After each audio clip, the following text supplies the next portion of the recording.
We're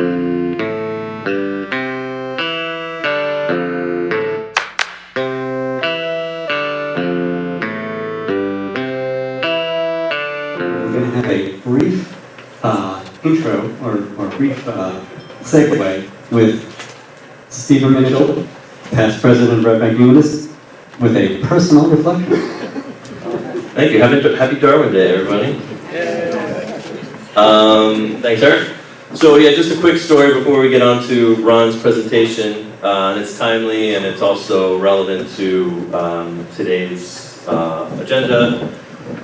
It's just nice that I see everyone out here. It's cool that we all get together and talk about these ideas and feed our brain with ideas and have these open discussions while we still can.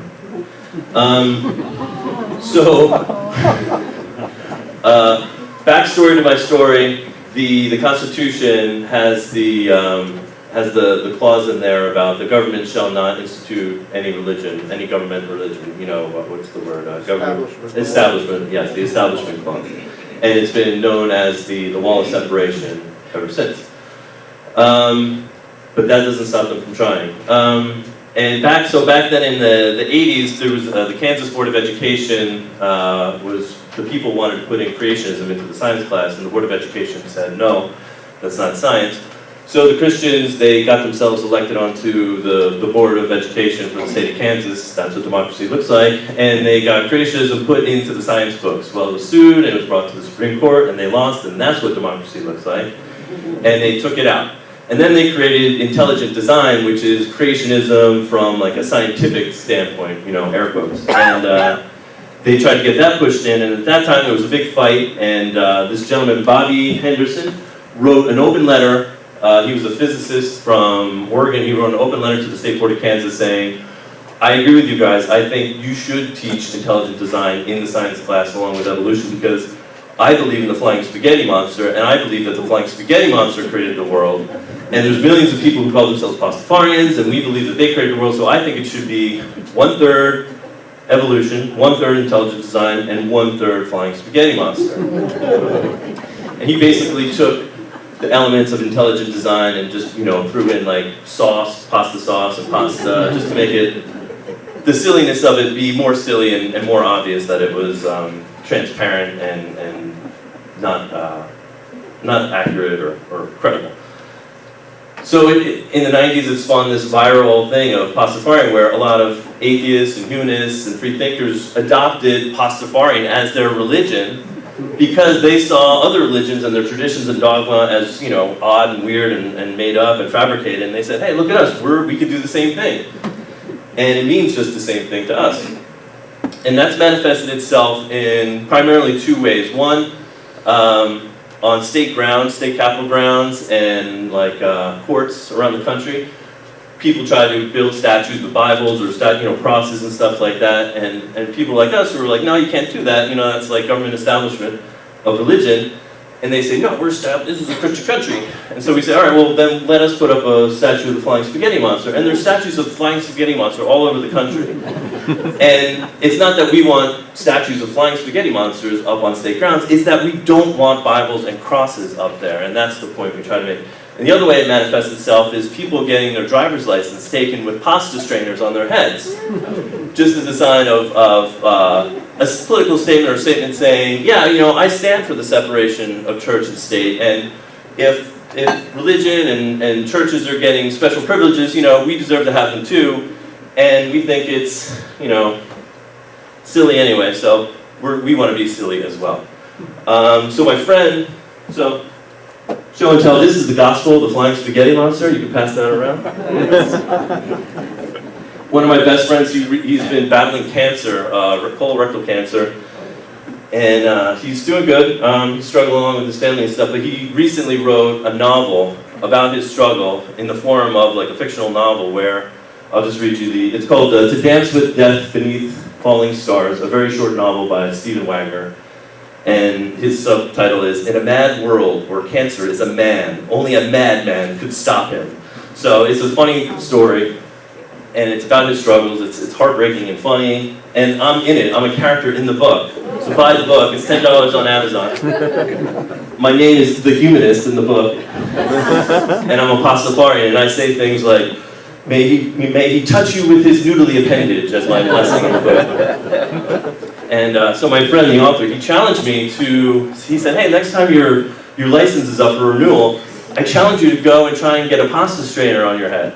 And we laughed and we joked, and then in December I looked at my license, and sure enough, my license had to be renewed by the end of January. So I had to take the dare on. And so I procrastinated to the last weekend in January, and I walked into the DMV in Eatontown with a pasta strainer on my head.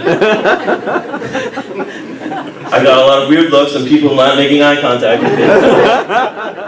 And I had my 6 points of ID, and I walked up, I filled out my slip, I gave my ID, no one said word, no one said boo, I sit down, I'm waiting for them to call my number, and I hear this guy behind me in the seat talking, saying, hey, he's on the phone, he's like, dude, I'm at the DMV, there's this guy here, you're never gonna believe this, with a pasta strainer on his head. He's like, the struggle's real, bro. And I was like, damn right, the struggle's real, you know?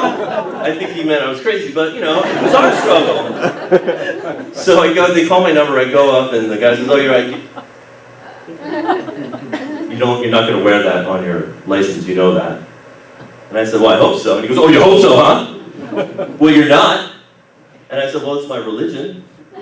He goes, oh, really? Do you have anything that says that? Do you have any proof of that? Do you have any ID? And I said, I need ID for my religion. He says, yup. And I had just seen a woman with a headscarf walk by. And I said, oh yeah, you're going to ask her for her ID? And he goes, yup. And I said, well, I'm going to stand here, and I want to hear you ask her. And he went, aisle 3.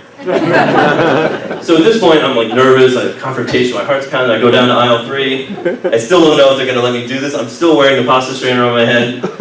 And the woman in aisle 4 processing the photos sees me and gets really mad. She starts yelling, I can't believe people would be so stupid. It's people like this that's ruining the world. And my heart is pounding. And I look at the guy next to me in line, I go, I can't believe how stupid some people can be. And he was just like, dude, keep me out of this, you know?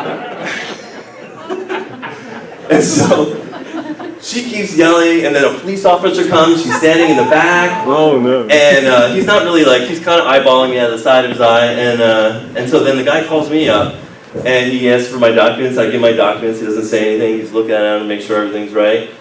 And he's writing down, and he's like, here, I think you need to sign this. And I was like, my renewal slip, and I'm like, I didn't even know I had to sign something. I look at it, he had written on it himself, member of the Church of the Flying Spaghetti Monster, with a line for me to sign. And I was like, oh my God, you know, and I signed it. He's like, Pastafarian, man, right? It's a thing, right? Yeah, I said, yeah, it's a thing. And the woman's like, I can't believe he's gonna let him get that thing.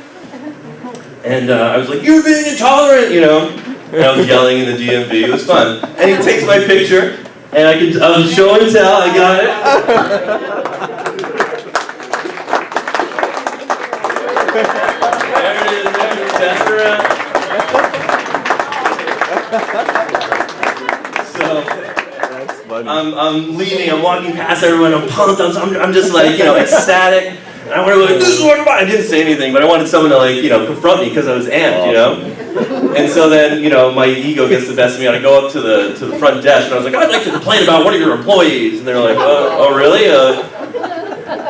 What happened? I'm a supervisor, you can talk to me. And I said, well, this woman, she was saying derogatory things to me, and she called me stupid, and I'm saying all this stuff, and he's this black guy, and he's like nodding at his head, smiling, and I'm like, what the fuck am I doing? Complaining to this guy about me being intolerant against and biased against, and I was like, I'll take what I get. Never mind, I'm out of here. So, that's my story. And now for the introduction to today's speaker. Have a happy Darwin Day.